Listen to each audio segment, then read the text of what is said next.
The path of mathematics YouTube চ্যানেলে সবাইকে স্বাগত জানাই। আশা করি সবাই ভালো আছো, সবাই সুস্থ আছো। আজকে আমরা চলে এসেছি আবার নতুন একটা ভিডিও নিয়ে। আজকের ভিডিওতে আমরা নির্ণায়ক বা ডিটারমিনেন্ট এই অধ্যায়ের কিছু সূত্রাবলী নিয়ে আলোচনা করব। এই অধ্যায়টা অনেক বড় হওয়ার কারণে আমরা এই অধ্যায়ের সূত্রাবলীকে দুটো পার্টে ভাগ করব।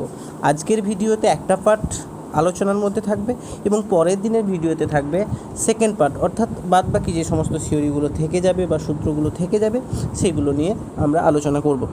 তাহলে এখন আমরা শুরু করতে চলেছি নির্ণায়ক বা ডিটারমিনেন্ট। প্রথমেই আমাদেরকে জেনে নিতে হবে নির্ণায়ক বা ডিটারমিনেন্ট আসলে কী। তো এই জায়গাটাকে খুব সুন্দরভাবে আমাদেরকে বুঝতে হবে। দেখো, আমরা এর আগে যে অধ্যায়টা পড়েছি ম্যাট্রিক্স, আমরা জেনেছিলাম যে এই ম্যাট্রিক্স তার অর্ডার অনুযায়ী বিভিন্ন রকমের দেখতে হয়ে থাকে, কখনো আয়তকার হয়ে থাকে, কখনো বর্গাকার হয়ে থাকে। যখন সারি সংখ্যা এবং স্তম্ভ সংখ্যা আলাদা হয় তখন আমরা জানি যে ম্যাট্রিক্সটা হয় আয়তকার বা রেক্টেঙ্গুলার, কিন্তু যখন সারি সংখ্যা এবং স্তম্ভ সংখ্যা মিলে যায় তখন ম্যাট্রিক্সটা কিন্তু হয় বর্গাকার, যাকে আমরা স্কোয়ার ম্যাট্রিক্স বলে থাকি। তো ডিটারমিনেন্ট বা নির্ণায়ক সম্পর্কে আমাদের জানতে গেলে সর্বপ্রথম এই স্কোয়ার ম্যাট্রিক্স বা বর্গ ম্যাট্রিক্সই কিন্তু ডিটারমিনেন্টের ক্ষেত্রে সবথেকে বেশি গুরুত্বপূর্ণ ভূমিকা পালন করে। তো আমরা যদি ডিটারমিনেন্ট বা নির্ণায়ক সম্পর্কে জানতে চাই তাহলে এক কথায় বলতে গেলে আমরা নির্ণায়ক বলতে বুঝবো একটা ম্যাপিং। কী ধরনের ম্যাপিং না, আমরা যদি এই জগতে যত ধরনের বর্গ ম্যাট্রিক্স হয়, যত বর্গ ম্যাট্রিক্স হওয়া সম্ভব, সেই সমস্ত বর্গ ম্যাট্রিক্স নিয়ে যদি আমরা একটা সেট তৈরি করি তাহলে ওই সেট থেকে রিয়েল নাম্বার বা বাস্তব সংখ্যার সেটে আমরা যদি একটা ম্যাপিং ডিফাইন করি তাহলে ওই ম্যাপিংটাকেই আমরা বলবো নির্ণায়ক বা ডিটারমিনেন্ট। এই নির্ণায়ক বা ডিটারমিনেন্ট কিন্তু আমাদের একটা স্পষ্টতই একটা ম্যাপিং, যেটা অবশ্যই set of all square matrix to a real number. অর্থাৎ আমরা একটা নির্দিষ্ট বর্গ ম্যাট্রিক্সের ইমেজ একটা রিয়েল নাম্বার পাবো। অর্থাৎ একটা বর্গ ম্যাট্রিক্সের যে নির্দিষ্ট নিয়মে যে ইমেজটা পাবো সেটা কিন্তু অবশ্যই একটা রিয়েল নাম্বার হবে।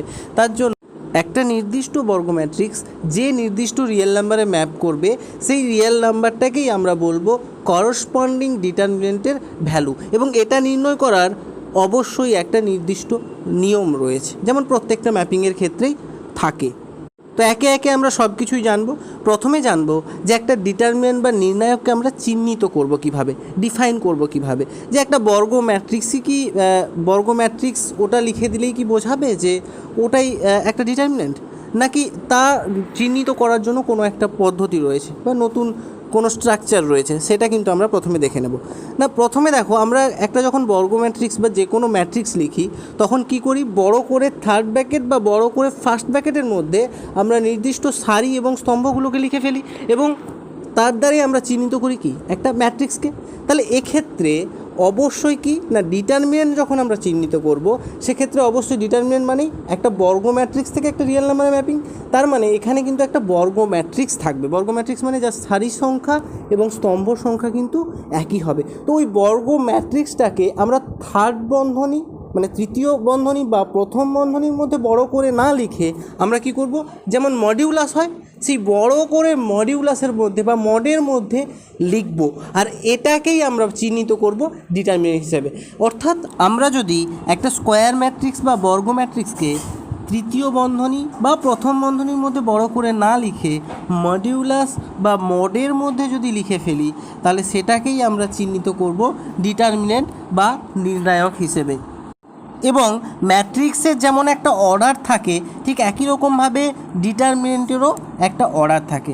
যেমন আমরা বলছিলাম n ক্রস n অর্ডারের ম্যাট্রিক্স, তাহলে সেটা কী হবে, বর্গ ম্যাট্রিক্স হবে।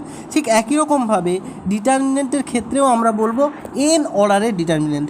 n অর্ডার বলতেই বোঝাবে n ক্রস n অর্ডারের একটা ডিটারমিনেন্ট।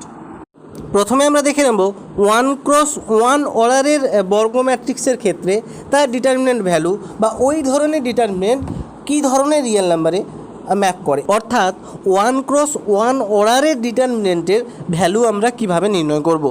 না দেখো, ওয়ান ক্রস ওয়ান অর্ডারের ডিটারমিনেন্টের মধ্যে শুধুমাত্র একটাই এলিমেন্ট থাকবে, আর ওই এলিমেন্টটা অবশ্যই একটা রিয়েল নাম্বার হবে।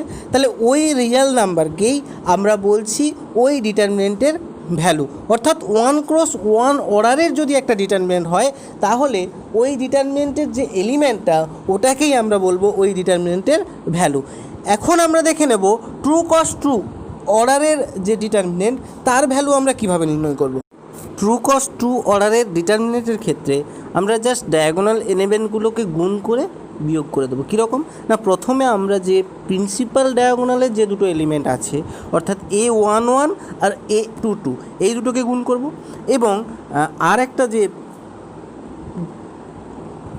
ডায়াগোনাল রয়েছে সেই ডায়াগোনালের এলিমেন্টগুলোকে গুণ করব, অর্থাৎ A12 আর A21কে গুণ করব। তো এই দুটো গুণফলকে আমরা যদি বিয়োগ করে দিই, অর্থাৎ A11 A22 এখান থেকে আমরা বিয়োগ করব A12 A21, তাহলেই আমরা যে ভ্যালুটা পাবো বা যে মানটা পাবো সেটাই হবে ওই করসপন্ডিং ডিটারমিনেন্টের ভ্যালু। যেমন আমরা যদি একটা ডিটারমিনেন্ট নিই, ডিটারমিনেন্ট 3 2 -1 4, তাহলে দেখো প্রিন্সিপাল ডায়াগোনাল বরাবর যে দুটো এলিমেন্ট আছে অর্থাৎ 3 আর 4 এই দুটোকে আমরা গুণ করব, তাহলে 3 4 12, আর একটা যে ডায়াগোনাল আছে সেই ডায়াগোনাল বরাবর যে দুটো এলিমেন্ট আছে তাদেরকে আমরা গুণ করব, তাহলে 2 আর -1 গুণ করলে হবে -2। তাহলে আমরা যদি এখন এই 12 থেকে -2কে বিয়োগ করে দিই, তাহলে বিয়োগফল কত হবে 14, তাহলে এই ডিটারমিনেন্টের ভ্যালু হবে 14 বা 14। তো এখন আমরা দেখে নেব 3 ক্রস 3 অর্ডারের ডিটারমিনেন্টের ভ্যালু কীভাবে নির্ণয় করতে হয়। 3 ক্রস 3 অর্ডারের ডিটারমিনেন্টের ভ্যালু নির্ণয় করার জন্য সবসময় আমাদেরকে মনে রাখতে হবে এই ভ্যালু আমরা যে কোনো একটা সারি অথবা যে কোনো একটা কলামের সাপেক্ষে বের করতে পারি।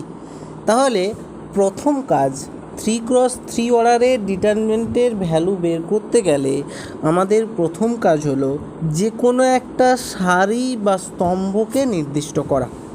তাহলে প্রথমে সাপোজ আমরা একটা সারিকেই নির্দিষ্ট করলাম, একদম প্রথম সারিকে যদি আমরা নির্দিষ্ট করে দিই, তাহলে ওই সারির প্রত্যেকটা এলিমেন্টকে একে একে নেব এবং ওর করসপন্ডিং আবার একটা করে ট্রু ক্রস ট্রু অর্ডারে ডিটারমিনেন্ট পাওয়া যাবে। কীরকম দেখো না, দেখো আমরা যদি একটা ডিটারমিনেন্ট নিলাম, একটা স্কোয়ার ম্যাট্রিক্স নিলাম, তো এই স্কোয়ার ম্যাট্রিক্সের ডিটারমিনেন্ট কী হবে, ডিটারমিনেন্ট অফ এ এটা সমান হবে determinant of A11 A12 A13 A21 A22 A23, আর 3 নম্বর রো হবে A31 A32 A33। তো আমরা কাকে ফিক্সড করলাম, প্রথম রো অর্থাৎ A11 A12 আর A13।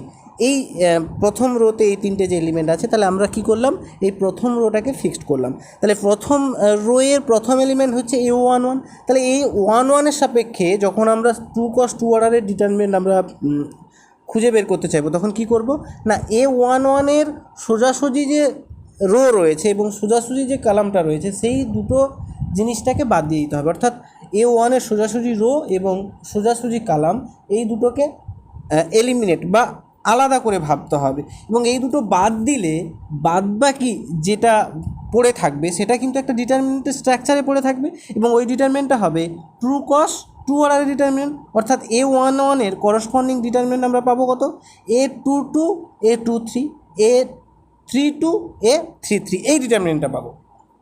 ঠিক একই রকমভাবে যখন আমরা A12 নেব, এই এলিমেন্টের সাপেক্ষে আমরা কি করব না, A12 এর সোজাসুজি রো এবং কলামকে যদি আমরা বাদ দিয়ে দিই, তাহলে পড়ে থাকবে determinant of A21 A23 A31 A33,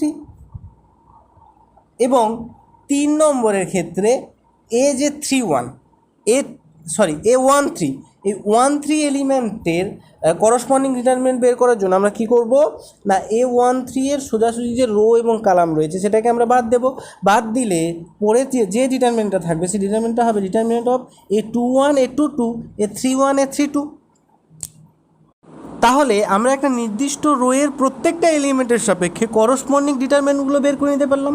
এইবারে আমাদেরকে চিহ্ন জানতে হবে যে একটা আমরা যে এই যে প্রত্যেকটা এলিমেন্ট যে বের করছি A11 A12 A13 এই এলিমেন্টের সাপেক্ষে যে ডিটারমিনেন্টগুলো বের করলাম, তো এই ডিটারমিনেন্টগুলো আমরা কি করব, প্রত্যেকটা যে এলিমেন্টের যে ডিটারমিনেন্ট করসপন্ডিং ডিটারমিনেন্ট সেটা আমরা গুণ করে দেবো। তো এই গুণ করার পরে আমাদেরকে চিহ্ন বের করতে হবে, অর্থাৎ তার আগে কী চিহ্ন বসাবো, প্লাস বসাবো না মাইনাস বসাবো? তো এই চিহ্নটা কীভাবে বসাবো না, দেখো আমরা যে A11 এই এলিমেন্টের যখন করসপন্ডিং ডিটারমিনেন্ট বের করছি তার আগের চিহ্ন হবে -1 whole to the power 1 + 1, -1 whole to the power 1 + 1 মানে কত হবে, প্লাস হবে। তার মানে A11 ইন্টু তার করসপন্ডিং ডিটারমিনেন্ট, সেই গুণফলের আগে আমরা কী চিহ্ন বসাবো, প্লাস চিহ্ন বসাবো। ঠিক একই রকমভাবে যখন আমরা A12 এলিমেন্টের করসপন্ডিং ডিটারমিনেন্টের সঙ্গে গুণ করে ওটা বসাবো, তার আগে আমাদেরকে কী চিহ্ন বসাতে হবে না, -1 হোল টু দি পাওয়ার 1 + 2, অর্থাৎ -1 হোল টু দি পাওয়ার 3 মানে মাইনাস বসাতে হবে। কত বসাতে হবে, মাইনাস বসাতে হবে। ঠিক একই রকমভাবে A13 এবং তার করসপন্ডিং ডিটারমিনেন্টের গুণফলের আগে আমাদেরকে বসাতে হবে প্লাস। তো এখন দেখো, এখন তাহলে আমরা কি পাচ্ছি, একটা এলিমেন্ট এবং তার করসপন্ডিং যে ডিটারমিনেন্ট অর্থাৎ 2 × 2 অর্ডারের ডিটারমিনেন্ট, যার ভ্যালু নির্ণয় করার পদ্ধতি আমরা আগেই শিখে ফেলেছি। তো আমরা কি করব, এখন এই প্রথমে যে করসপন্ডিং ডিটারমিনেন্টগুলো আমরা পাচ্ছি সেগুলোর ভ্যালু আমরা প্রথমে বের করে নেব। তো এই ভ্যালু বের করার পরে আমরা করসপন্ডিং এলিমেন্টগুলোর সঙ্গে গুণ করে দেবো এবং তার আগে যা চিহ্ন হওয়ার দরকার সেই অনুযায়ী আমরা চিহ্নগুলো বসিয়ে দিয়েছি। এইবারে আমাদের যোগ বিয়োগ করে আমরা কি করব, আমরা কিন্তু 3 × 3 অর্ডারের ডিটারমিনেন্ট ভ্যালুটা বের করে নিতে পারবো। এই প্রক্রিয়া কিন্তু আমরা যে কোনো সারি অথবা যে কোনো স্তম্ভের সাপেক্ষেই অ্যাপ্লাই করতে পারি। আমাদের কোনো রেস্ট্রিকশান নেই যে পার্টিকুলার 1 নম্বর সারি নিতে হবে বা 2 নম্বর কলাম নিতে হবে, এরকম কোনো রেস্ট্রিকশান কিন্তু আমাদের কাছে নেই। তাহলে আমরা যে কোনো সারি বা যে কোনো কলামকে কিন্তু আমরা চুজ করতে পারি 3 × 3 অর্ডারের ডিটারমিনেন্টের ভ্যালু বের করার জন্য। এখন আমরা 3 × 3 অর্ডারের ডিটারমিনেন্ট ভ্যালু বের করার একটা পার্টিকুলার একটা নির্দিষ্ট নিয়ম আমরা কিন্তু জেনে নেব, যেটাকে আমরা বলছি SARRUS নিয়ম, সাররাস নিয়ম। তো এই নিয়মটা কিন্তু শুধুমাত্র 3 × 3 অর্ডারের যে ডিটারমিনেন্ট তার ক্ষেত্রেই কিন্তু প্রযোজ্য, অন্য অর্ডারের ডিটারমিনেন্টের ক্ষেত্রে কিন্তু আমরা এটা প্রয়োগ করতে পারবো না। তাহলে এই সাররাস নিয়ম কি বলছে না, দেখো যে আমরা যেমন বজ্র গুণনের ক্ষেত্রে কি করতাম না, XY এর কোএফিসিয়েন্টগুলো এবং কনস্ট্যান্টগুলো লেখার পরে একটা মাত্র এক্সের কোএফিসিয়েন্টকে আবার রিপিট করতাম, মানে একটা মাত্র কলামকে আবার রিপিট করতাম। ঠিক একই রকমভাবে আমরা কিন্তু একটা কলামকে এখানে রিপিট করব না, এখানে কি করব, দুটো কলাম বা স্তম্ভকে রিপিট করব। এবং একই রকমভাবে বজ্রগুণনের নিয়ম প্রয়োগ করেই কিন্তু আমরা এখানে ক্যালকুলেশনটা করব। কীরকম, কিন্তু ক্যালকুলেশনের একটা পদ্ধতি আছে, পদ্ধতিটা আমরা জেনে নেব না। দেখো তাহলে প্রথমে আমরা কি করলাম, প্রথম কাজ হচ্ছে যে ডিটারমিনেন্টটা দেওয়া থাকবে 3 × 3 অর্ডারের, আমরা কি করব, ওর প্রথম দুটো কলামকে আবার রিপিট করে লিখব এবং আর ডিটারমিনেন্ট চিহ্ন দেওয়ার দরকার নেই, আমরা জাস্ট ক্যালকুলেশনের জন্য এটা বোঝানো হচ্ছে বা ক্যালকুলেশনের জন্য আমরা এটা করব। তাহলে আর ডিটারমিনেন্ট চিহ্ন দেওয়ার দরকার নেই, আর তাছাড়া ডিটারমিনেন্ট তো হবেও না, কারণ দেখো যখন আমরা দুটো কলামকে আবার রিপিট করে দেবো তখন কিন্তু আর স্কোয়ার থাকছে না, মানে স্কোয়ার ম্যাট্রিক্স থাকছে না, তখন অন্য রেক্টেঙ্গুলার ম্যাট্রিক্স হয়ে যাবে। তাহলে সেক্ষেত্রে আমরা কিন্তু ডিটারমিনেন্ট প্রয়োগ করতে পারবো না, তো ডিটারমিনেন্ট সাইন দেবও না। তারপর তাহলে প্রথমে আমরা কি করলাম, প্রথমে দুটো কলামকে আমরা আবার রিপিট করে দিলাম। এখন আমরা প্রিন্সিপাল ডায়াগোনাল বরাবর, প্রিন্সিপাল ডায়াগোনালগুলো যেমন হয় সেই বরাবর এলিমেন্টগুলোকে গুণ করে ওই গুণফলগুলো, প্রত্যেকটা গুণফলকে আমরা যোগ করব। ঠিক একই রকমভাবে এখন আমরা সেকেন্ডারি যে ডায়াগোনাল আছে সেই সেকেন্ডারি ডায়াগোনাল বরাবর যে এলিমেন্টগুলো সেগুলোকে আমরা গুণ করে আবার যোগ করব এবং এখন ওই দুটো যোগফলকে বিয়োগ করব, অর্থাৎ প্রথম যোগফল থেকে দ্বিতীয় যোগফলকে বিয়োগ করব। তাহলে যে বিয়োগফলটা বেরাবে ওটাই হবে ডিটারমিনেন্টের ভ্যালু এবং এই নিয়মটাকেই আমরা বলছি সাররাস নিয়ম। তাহলে আমরা 3 × 3 অর্ডার পর্যন্ত প্রত্যেকটা ডিটারমিনেন্টের ভ্যালু নির্ণয় করার পদ্ধতি জেনে গেলাম। এখন প্রশ্ন হচ্ছে যে যদি 3 × 3 অর্ডারের থেকে বেশি অর্ডারের, অর্থাৎ 4 × 4 বা 5 × 5 বা 6 × 6, অর্থাৎ 3 × 3 থেকে বেশি অর্ডারের যদি ডিটারমিনেন্ট হয় তাহলে সেক্ষেত্রে আমরা কিভাবে ডিটারমিনেন্ট ভ্যালু বের করব। তো উত্তর হচ্ছে যে 3 × 3 অর্ডারের ডিটারমিনেন্ট ভ্যালু বের করার যে জেনারেল নিয়ম আমরা দেখলাম, সেখানে কি পেলাম না, যে কোনো একটা করসপন্ডিং রো, মানে নির্দিষ্ট একটা রো বা নির্দিষ্ট একটা কলামের প্রত্যেকটা এলিমেন্টের সাপেক্ষে আমরা তার করসপন্ডিং ডিটারমিনেন্ট বের করলাম এবং ওই করসপন্ডিং ডিটারমিনেন্ট আমরা কি করলাম, ওই এলিমেন্টের সঙ্গে গুণ করলাম, গুণ করে আমরা চিহ্ন বের করে, অর্থাৎ তার আগে আমরা কি চিহ্ন বসাবো সেটা বের করারও নিয়ম জানলাম, এবং তারপরে ওইভাবে আমরা বসিয়ে যোগ বিয়োগ করে কিন্তু ডিটারমিনেন্ট ভ্যালুটা বের করতে পারলাম। এবং ও ক্ষেত্রে দেখলাম যে 3x3 অর্ডারের ম্যাট্রিক্সের ক্ষেত্রে তার যে রো আমরা চুজ করেছিলাম ওই রোয়ের প্রত্যেকটা এলিমেন্টের যে করসপন্ডিং ডিটারমিনেন্টগুলো এসেছিলো ওগুলো কিন্তু হয়েছিল কত, 2x2 অর্ডারের। ঠিক একই রকমভাবে যখন আমরা 4x4 অর্ডারের ডিটারমিনেন্টের ভ্যালু বের করব, তখনও আমরা কি করব না, নির্দিষ্ট একটা রো অথবা নির্দিষ্ট একটা কালামের সাপেক্ষেই কিন্তু আমরা ডিটারমিনেন্ট ভ্যালু বের করব। অর্থাৎ আমরা যদি একটা নির্দিষ্ট রোকে চুজ করি তাহলে ওই রোয়ের প্রত্যেকটা এলিমেন্টের আমাদেরকে কী করতে হবে, করসপন্ডিং ডিটারমিনেন্ট বের করতে হবে, এবং ওই এলিমেন্টের সঙ্গে ডিটারমিনেন্টটা গুণ করতে হবে, এবং তারপরে ওই এলিমেন্টের আগে অর্থাৎ ওই গুণফলের আগে আমরা কী চিহ্ন বসাবো সেটা নির্ণয় করতে হবে, দিয়ে আমরা বসিয়ে যোগ বিয়োগ করলেই কিন্তু ডিটারমিনেন্ট ভ্যালু বের করে দেবে বা বেরিয়ে যাবে। কিন্তু এখানে একটা কথা মাথায় রাখতে হবে যে আমরা যখন 3x3 অর্ডারের ডিটারমিনেন্ট ভ্যালু বের করছিলাম তখন কিন্তু প্রত্যেকটা এলিমেন্টের করসপন্ডিং ডিটারমিনেন্ট ছিল 2x2 অর্ডারের। ঠিক একই রকমভাবে যখন 4x4 অর্ডারের আমরা ডিটারমিনেন্ট ভ্যালু বের করব তখন আমাদের যে নির্দিষ্ট রো বা কলাম চুজ করছি তার প্রত্যেকটা এলিমেন্টের করসপন্ডিং যে ডিটারমিনেন্ট আসবে সেটা কিন্তু হবে 3x3 অর্ডারের। ঠিক একই রকমভাবে যখন আমরা 5x5 অর্ডারের ডিটারমিনেন্ট ভ্যালু বের করব তখন কি হবে না, আমরা নির্দিষ্ট একটা রো বা নির্দিষ্ট একটা কলামের সাপেক্ষেই বের করব,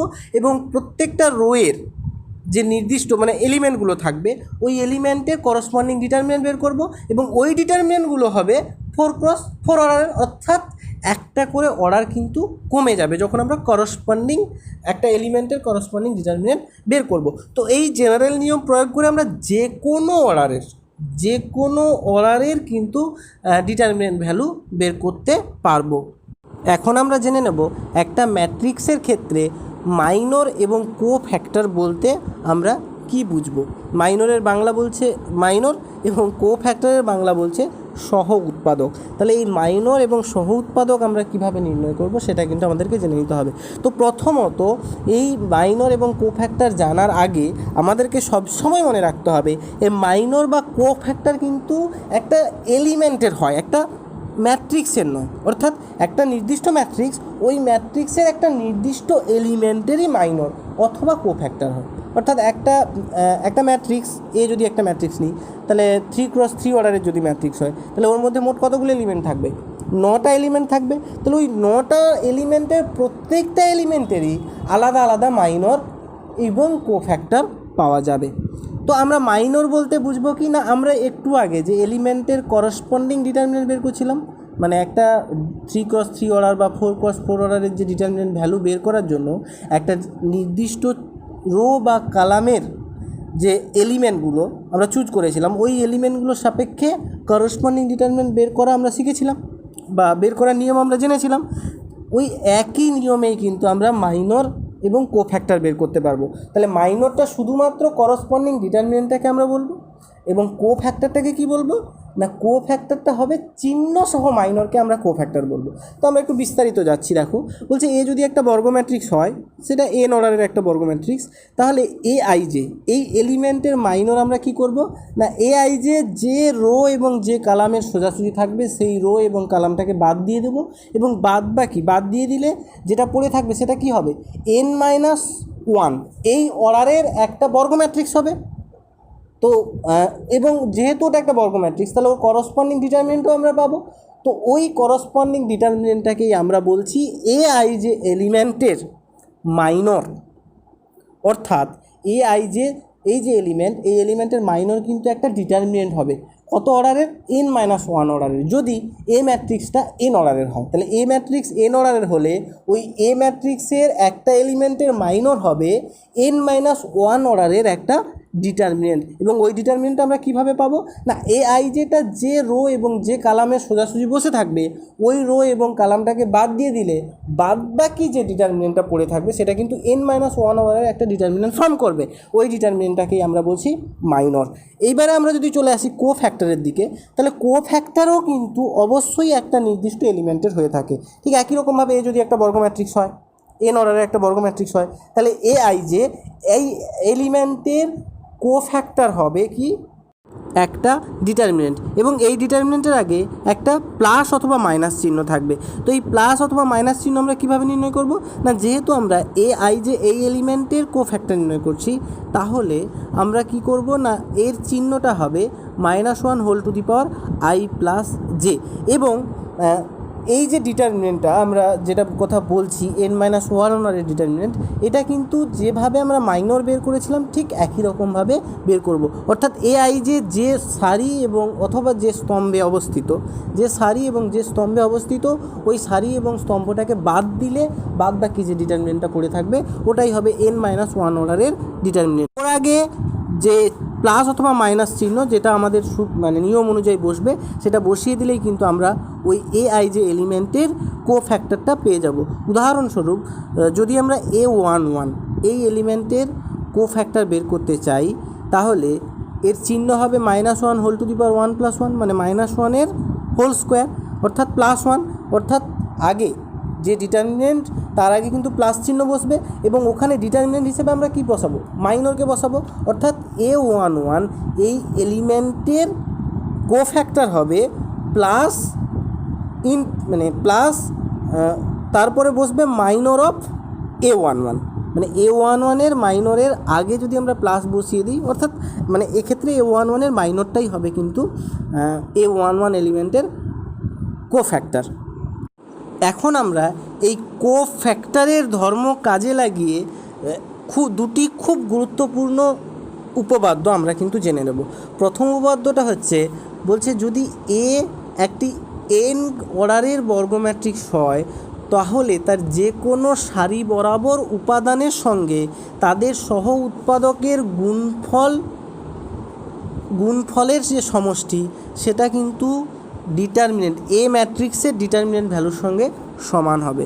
অর্থাৎ আমরা যদি একটা বর্গ ম্যাট্রিক্স এ নিই, ওই বর্গ ম্যাট্রিক্স এ এর যে কোনো একটা সারি অথবা যে কোনো একটা কলাম, যে কোনো একটা সারি অথবা যে কোনো একটা স্তম্ভ বরাবর উপাদানগুলো নিয়ে ওই উপাদানগুলোর কোফ্যাক্টরের সঙ্গে যদি আমরা গুণ করে দিই, তাহলে ওই গুণফলগুলোর সমষ্টি কিন্তু ডিটারমিনেন্ট এর পাওয়া যাবে, অর্থাৎ ডিটারমিনেন্ট এর ভ্যালুর সঙ্গে সমান হবে। 2 নম্বর উপপাদ্য বলছে যদি এ একটি n অর্ডারের বর্গ ম্যাট্রিক্স হয়, তাহলে যে কোনো সারির উপাদানগুলির সঙ্গে অন্য কোনো সারি বা স্তম্ভের উপাদান সমূহের কোফ্যাক্টরগুলির গুণফলের সমষ্টি কিন্তু 0 হবে।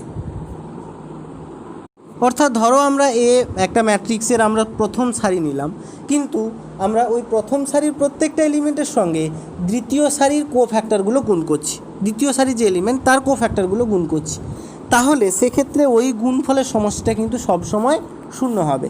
তো যখনই রোর সঙ্গে যে কোনো একটা রোয়ের এলিমেন্টের সঙ্গে আমরা কোফ্যাক্টর গুণ করব, সেটা যদি ওই রোয়ের প্রত্যেকটা এলিমেন্টের কোফ্যাক্টর হয়, তাহলে সেক্ষেত্রে আমরা কী পাবো, ডিটারমিনেন্ট ভ্যালু পাবো।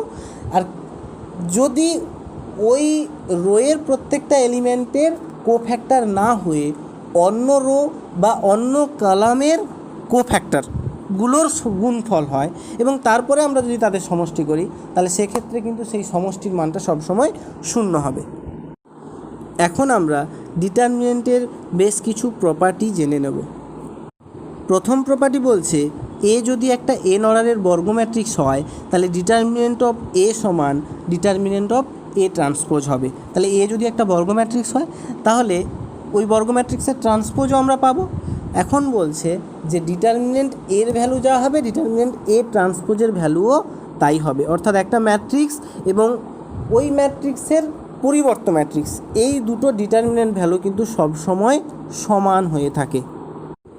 2 নম্বর প্রপার্টি বলছে যদি কোনো নির্ণায়কের যে কোনো দুটি সারি বা স্তম্ভের স্থান বিনিময় আমরা করি, তাহলে সেক্ষেত্রে যে নির্ণায়কটা পাওয়া যাবে তা মূল নির্ণায়কের মানের বিপরীত চিহ্নযুক্ত হবে।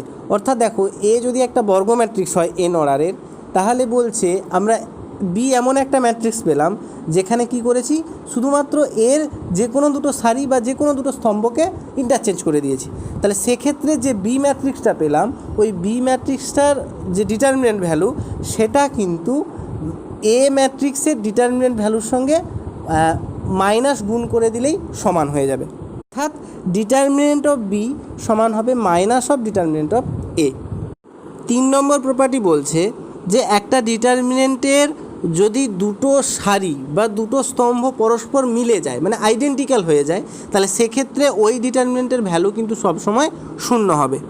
4 নম্বর প্রপার্টি বলছে যে একটা ডিটারমিনেন্টের যে কোনো একটা সারি বা যে কোনো একটা স্তম্ভের সঙ্গে যদি আমরা একটা ধ্রুবক গুণ করি, তাহলে ওই ধ্রুবকটা ডিটারমিনেন্ট ভ্যালুর সঙ্গেও গুণ হবে। তো এক্ষেত্রে মাথায় রাখতে হবে শুধুমাত্র যে কোনো একটা সারি বা যে কোনো একটা স্তম্ভ আমরা প্রত্যেকটা এলিমেন্টের সঙ্গে গুণ করব না। শুধুমাত্র ধরো একটা সারির সঙ্গে আমরা একটা ম্যাট্রিক্সের একটা ডিটারমিনেন্টের একটা মাত্র রোয়ের সঙ্গে আমরা কি গুণ করলাম, কে গুণ করলাম, তাহলে কিন্তু ডিটারমিনেন্টের ভ্যালুতেও কে গুণ হবে।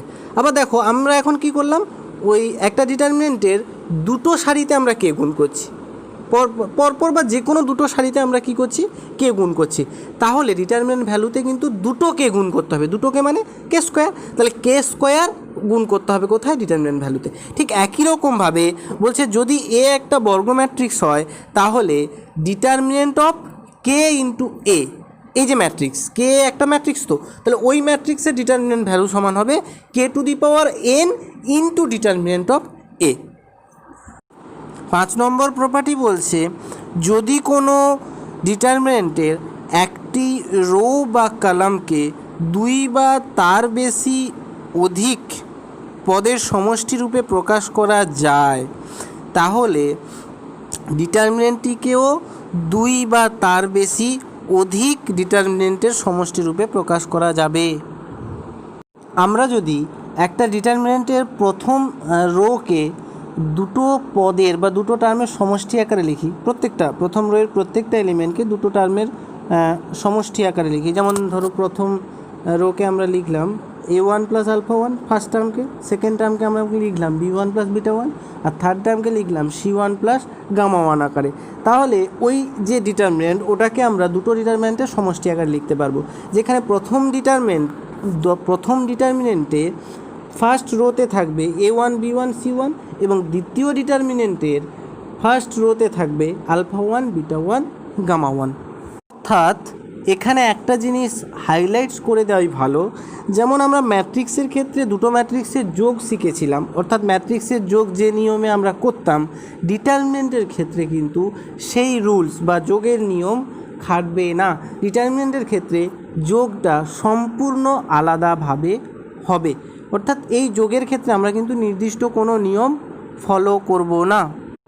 তবে এই ধর্ম থেকে আমরা একটা কনক্লুশন টানতে পারি যে দুটো ডিটারমিনেন্টের যোগ করার সময় তাদের কোনো সারি বা কোনো স্তম্ভ যদি মিলে যায় সেক্ষেত্রে কিন্তু ওই সারি বা স্তম্ভগুলোকে যোগ ফলেও একই রাখতে হবে।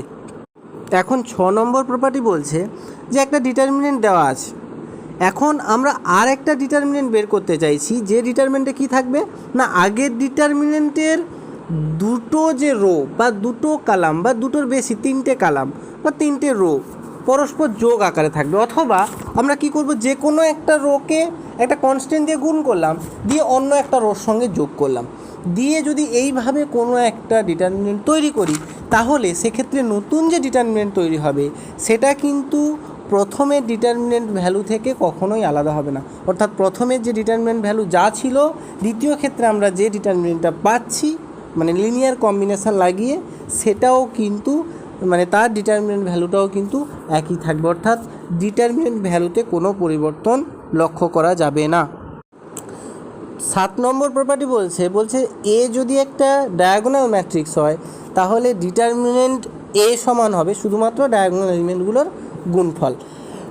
8 নম্বর প্রপার্টি বলছে যদি এ ও বি দুটো একই অর্ডারের বর্গ ম্যাট্রিক্স হয়, তাহলে সেক্ষেত্রে ডিটারমিনেন্ট অফ এ বি সমান হবে determinant of A into determinant of B, অর্থাৎ দুটো এ বি এই দুটো ম্যাট্রিক্সের গুণফলের ডিটারমিনেন্টটা এ ম্যাট্রিক্সের ডিটারমিনেন্ট এবং বি ম্যাট্রিক্সের ডিটারমিনেন্টের গুণফলের সমান হবে।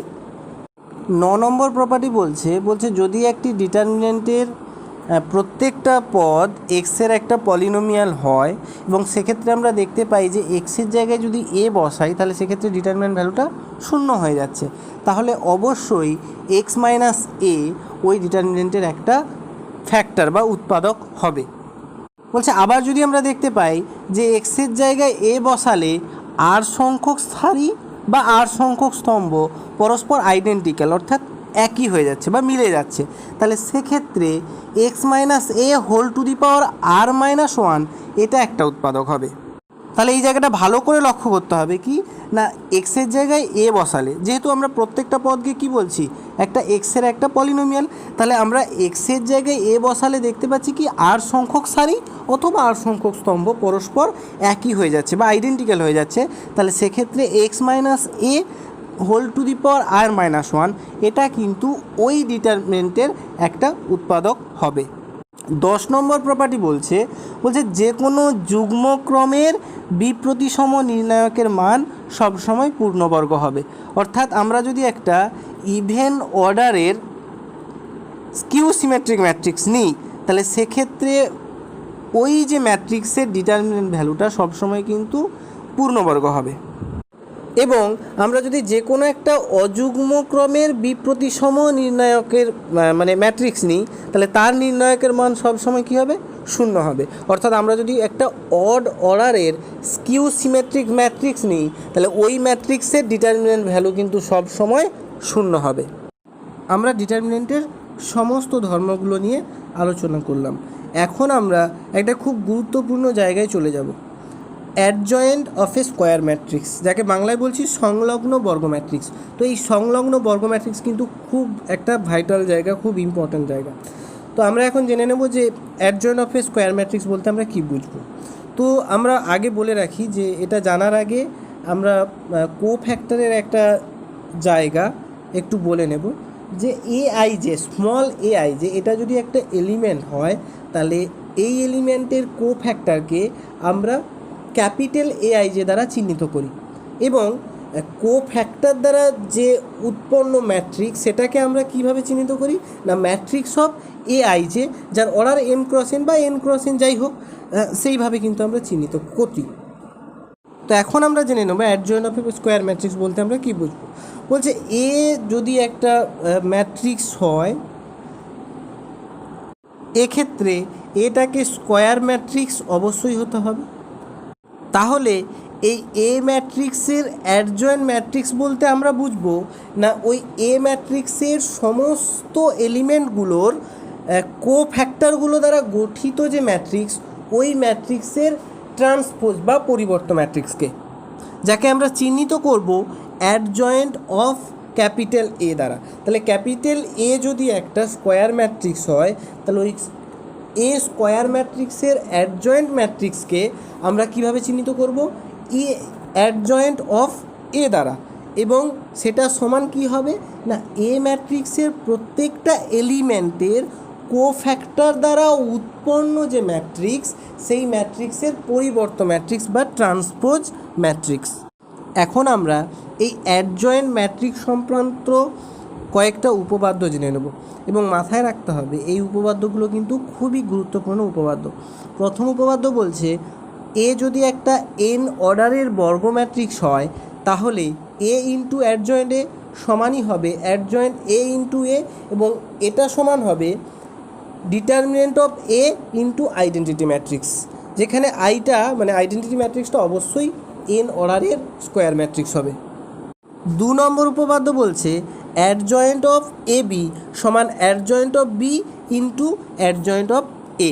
তো এই প্রমাণগুলো আমরা খুব সহজেই করতে পারবো, কিন্তু এই প্রমাণগুলো আমাদের না করলেও চলবে, আমাদের এইচএসের পরীক্ষাতে কিন্তু এই প্রমাণগুলো আসে না। তো শুধুমাত্র এই প্রপার্টিগুলো আমাদের কিন্তু অঙ্ক করার জন্য জেনে রাখতে হবে। 3 নম্বর উপপাদ্য বলেছে যে কোনো বর্গ ম্যাট্রিক্স এর জন্য অ্যাডজয়েন্ট অফ এ ট্রান্সপোজ সমান অ্যাডজয়েন্ট এর হোল ট্রান্সপোজ হবে। অ্যাডজয়েন্ট ম্যাট্রিক্স সংক্রান্ত সমস্ত উপপাদ্যগুলো নিয়ে আমরা আলোচনা করলাম। এখন আমরা জেনে নেব যে লম্ব ম্যাট্রিক্সের ডিটারমিনেন্ট ভ্যালু কত হয় এবং এই ডিটারমিনেন্ট ভ্যালু আমরা কিভাবে নির্ণয় করব সেটাও কিন্তু জেনে নেব। তো প্রথমে আমরা বলি যে লম্ব ম্যাট্রিক্স কাকে বলে, লম্ব ম্যাট্রিক্স কী সেই সংক্রান্ত আমরা ম্যাট্রিক্স চ্যাপ্টারে পড়েছিলাম ডিটেলস, তবুও আমরা আরেকবার জেনে নেব যে লম্ব ম্যাট্রিক্স বলতে কী বোঝায় বা কাকে আমরা লম্ব ম্যাট্রিক্স বলবো। না, বলছে এ যদি একটা স্কোয়ার ম্যাট্রিক্স হয় বা বর্গ ম্যাট্রিক্স হয়, তাহলে ওই এ ম্যাট্রিক্সকে আমরা লম্ব ম্যাট্রিক্স বলবো যদি এ ইন্টু এ ট্রান্সপোজ সমান আই হয়। আই মানে আইডেন্টিটি ম্যাট্রিক্স হয়। তাহলে যদি এ ইন্টু এ ট্রান্সপোজ সমান আই হয়, তাহলে এই রিলেশনে আমরা যদি উভয় দিকে ডিটারমিনেন্ট নিই, তাহলে আমরা বলতে পারবো যে determinant of A into A transpose সমানই ডিটারমিনেন্ট অফ আইডেন্টিটি ম্যাট্রিক্স। আর আমরা জানি যে আইডেন্টিটি ম্যাট্রিক্সের ডিটারমিনেন্ট সবসময় 1 হয়। তার মানে আমরা বলতে পারি determinant of A into A transpose সমান 1। তাহলে determinant of A into A transpose এটাকে আমরা আবার আলাদা করে লিখতে পারি যে এটা সমানই হবে determinant of A into determinant of A transpose. আবার আমরা জেনেছিলাম ডিটারমিনেন্টের প্রপার্টি থেকে যে ডিটারমিনেন্ট এ সমানই ডিটারমিনেন্ট এ ট্রান্সপোজ হয়। তাহলে ডিটারমিনেন্ট এ ট্রান্সপোজের জায়গায় যদি আমরা ডিটারমিনেন্ট এ বসিয়ে দিই, তাহলে এখন আমরা পাচ্ছি কি ডিটারমিনেন্ট অফ এ স্কোয়ার সমান 1। তাহলে এখান থেকে আমরা বলতে পারবো ডিটারমিনেন্ট অফ এ সমান প্লাস মাইনাস 1। এখন আমরা জেনে নেব যে সিঙ্গুলার এবং নন সিঙ্গুলার ম্যাট্রিক্স বলতে কী বোঝায়, যাকে বাংলায় বলছি বিশিষ্ট ও অবিশিষ্ট ম্যাট্রিক্স। তাহলে সিঙ্গুলার ম্যাট্রিক্স কাকে বলবো? না, বলছে একটা স্কোয়ার ম্যাট্রিক্সকে সিঙ্গুলার ম্যাট্রিক্স বলা হবে যদি ওই স্কোয়ার ম্যাট্রিক্সের ডিটারমিনেন্ট ভ্যালুটা 0 হয়। তাহলে একটা স্কোয়ার ম্যাট্রিক্সের ডিটারমিনেন্ট ভ্যালু 0 হলে তাকেই আমরা বলবো কি সিঙ্গুলার ম্যাট্রিক্স।